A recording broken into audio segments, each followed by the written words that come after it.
going on, guys? This is Burrs, and today we're going to talk about the off-road project here with the 2019 Ram 1500 and get an update on it and show you how everything's working out. Stay tuned. So Mrs. Burrs and I went down to the Outer Banks. We took the truck with, obviously. It's a 4x4 beach that we were on. And I've stayed there for the week, and we drove all around for the week on the beach. Never even remotely got stuck. These tires and this setup that I came to the conclusion of is the best for me as far as the budget goes, as far as the parts go. Really worked well. Even there were some areas where some other trucks were getting stuck to go different areas, and we kind of went in there and drove right through. So didn't have any problems with that. I was really impressed with how it performed. All right, so let's go over some of these parts. So first off, we'll talk about the sway bar and the links. I went with a Hell Week sway bar, and I went with the Core 4x4 end links, sway bar end links. The sway bar end links, absolutely tiny on the stock Ram. I mean, they almost look like a pencil as far as the size of them goes. So upgrading those and upgrading the sway bar to have a little bit more rigidity to it, I could absolutely see a difference in cornering, particularly on highways or really tight cornering. I saw a humongous difference. As far as the front upper control arms, I stuck with those, even though I took the rest of the kit out from Zone to put in the Eibach Sport, whatever, springs and shocks, struts. I did stay with the upper control arms because I didn't want the ball joint angle to be out of whack by lifting it 2 inches, so I kept that in. I've heard no noise. It's been super solid, and those upper control arms are way stronger, if not even remotely comparable to the stock ones, so those are definitely worth a buy. Shocks and springs in the back, I got the Fox Racing 2.0s that came from Zone, so they're a steel body, not aluminum body, so a little cheaper. Those are working great. And in the front, we have the Eibach struts. That's their Pro Sport, I forget what it's called. I think it's called Pro Lift. But those are great for off-road, and they're reasonably priced as well, made in America. So I like both of those shocks and struts. And as far as the springs go, it's Eibach all around, 2-inch lift in the front and a 1-inch lift in the rear. And those have been super solid. You can feel when you're driving. You might lose a little bit as far as your feel for the road if you upgrade and make your truck taller by lifting it. You're gonna notice the on-road performance is gonna go down, but the off-road performance is gonna go dramatically up. I mean, the off-road capability of the truck from stock to now is 100% more capable. They really absorb the bumps in the road. If you're going over rocks off-road or bumps in the sand, they definitely absorb those very well. Tires and wheels, this is the only questionable thing I have is the tires. So the KO2 snow rated tire that I have, made by BFGoodrich, I really had a balance issue with these tires from the word go. I mean, initially, obviously I tried the balance beads, they didn't work, but as far as the rims go, solid, very strong. I've gone over some pretty gnarly bumps and stuff, especially down at the 4x4 beach, just driving around all week, in the sand, going over some bumps that are put there just by Mother Nature or whatever. I really like the wheels. The only thing I wish they would change is on the outside it has stainless steel bolts.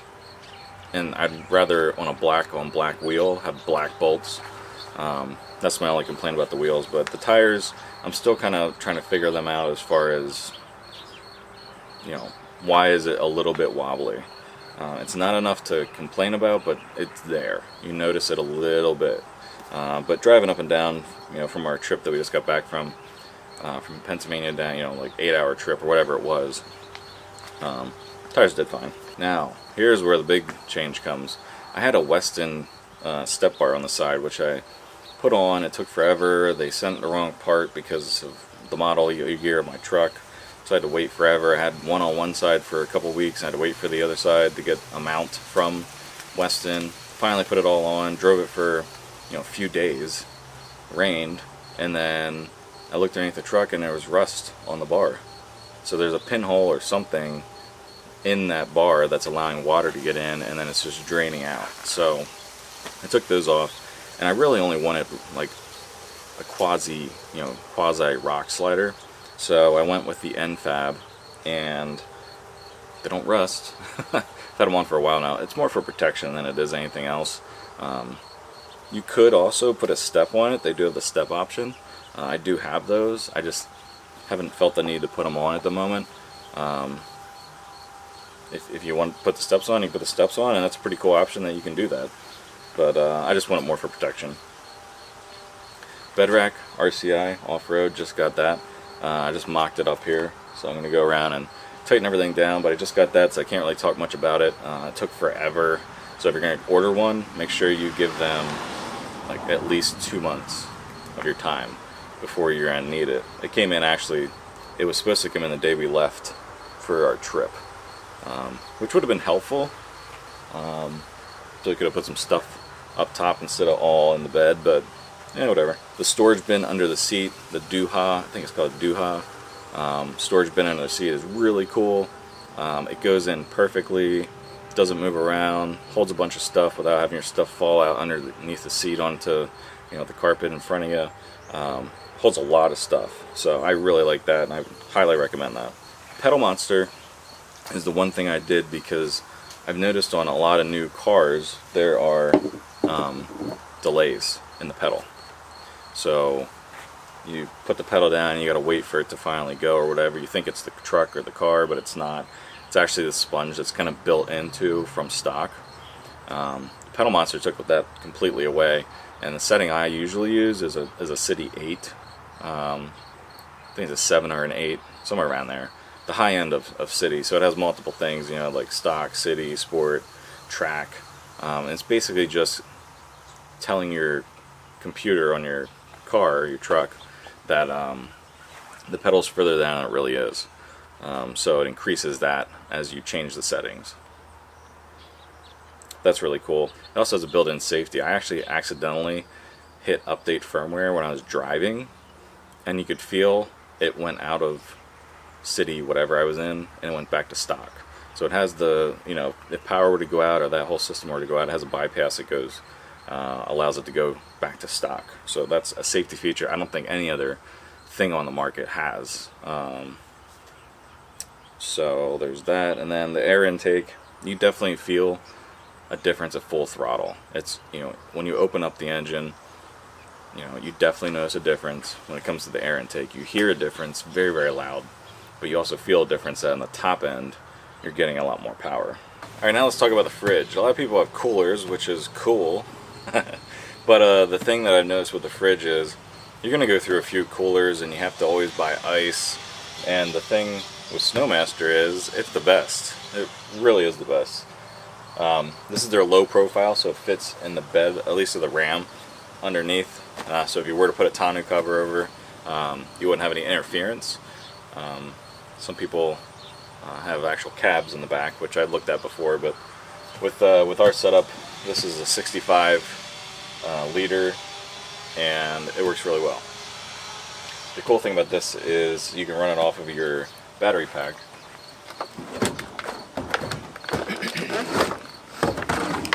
So we've got the Pecron 1500 here, 1500W, 1500 watts, and this only has a 66 watt compressor, so it runs on here for, I don't know, 4, 5, I mean, I'd say 4 days. The key is, though, when you get honestly, any fridge, you want that thing to be cold when you put it in. You don't want to come out on a hot day and plug it into your power supply, or it's going to eat it up trying to get cold. So in the house, in the garage, before you roll out, plug in your fridge, get it nice and cold, and then plug it into a fresh power battery backup. This one's 1500 watts. I forget what the actual battery is on it, but I think it's 14 watt amp hours, 1400, somewhere around there, or milliwatt amperage hours, MWAH.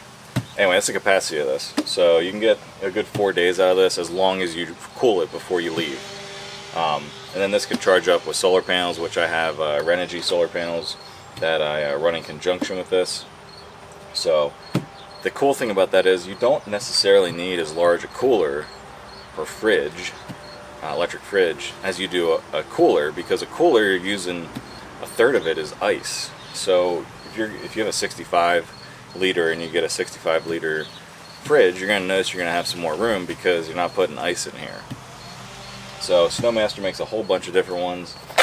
Like I said, this is their, it's all stainless, and this is their low profile. And it works great in the back of a truck where you have a, you know, you want to put a tonneau cover or something over top, so, you know, again, out of sight, out of mind. It works really well. And this thing's built like a tank. It actually had a dent in it from shipping, and it hasn't caused any issues whatsoever. When I say a dent, I mean like an imperfection, not an actual like puncturing dent. But that was a shipping company. But yeah, low profile, you know, buy once, cry once. This really changed how we go out and adventure compared to using a cooler and having to always worry about that. You know, we rolled in on our last trip, went to the store on the way in, just threw everything in here, and honestly, we took it inside in the beach house, down to the beach. I mean, take it anywhere. It's the cool thing about having a portable fridge and a power station.